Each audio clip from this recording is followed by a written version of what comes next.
అందరికీ హ్యాపీ దివాళీ. మా ఇంట్లో దీపావళి సెలబ్రేషన్స్ ఎలా చేసుకున్నామో చూసేద్దాం రండి. ఫస్ట్ ఆఫ్ ఆల్ నేను ముందు రోజు నైటే క్రాకర్స్ అన్నీ తెచ్చి పెట్టుకున్నా. అలాగే పూలదండ కూడా కుట్టేసుకున్నా. ఎందుకంటే మళ్ళీ మార్నింగ్కి లేట్ అవుతుంది కదా, మార్నింగ్ చాలా పనులు ఉంటాయని ముందు రోజు నైట్ పూలమాల అన్నీ కట్టేసి పెట్టుకున్నా. నైటే కోన్ వేసుకుందామంటే టైం సరిపోలేదు, అందుకే మధ్యాహ్నం వేసుకుంటున్నా. నా కోన్ నేనే పెట్టుకుంటా. నాకు డిజైన్స్ వేయడం చాలా బాగా వచ్చు. పెద్ద ఆర్టిస్ట్ని కాకపోయినా కాస్త కూస్త అయినా డిజైన్స్ అయితే బాగా వేస్తా.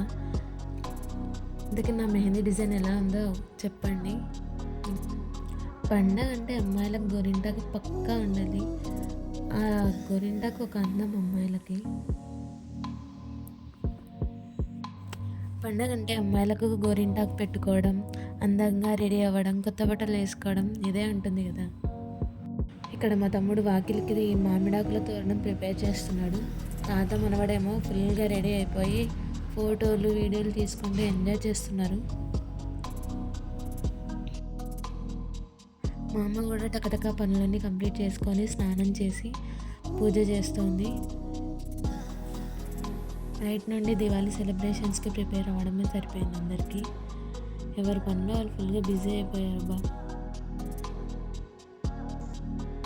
అండ్ మార్నింగ్ అన్ని పూజ అన్నీ కంప్లీట్ చేసేసుకొని పనులన్నీ కంప్లీట్ చేసేసుకొని ఈవినింగ్కి సెలబ్రేషన్స్కి ప్రిపేర్ అయిపోతున్నాము. ఇలా ముగ్గేసేసి అంతా రెడీ చేసుకొని దీపాలన్నీ రెడీ చేసుకొని టపాకాయలు అయితే పేలుస్తున్నాం. ఇక్కడ మావాడైతే ఫుల్ అంటే ఫుల్ భయపడుతున్నాడు టపాకాయలకి. వాడు చాలా చిన్నోడు కదా, అందుకే ఫుల్గా భయపడుతున్నాడు. అండ్ మా అమ్మ నాన్న కూడా ఫుల్ ఎంజాయ్ చేస్తున్నారు అసలు.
ఫెస్టివల్స్ ఫ్యామిలీ లేకుండా సెలబ్రేట్ చేసుకుంటే ఏం బాగుంటుంది చెప్పండి.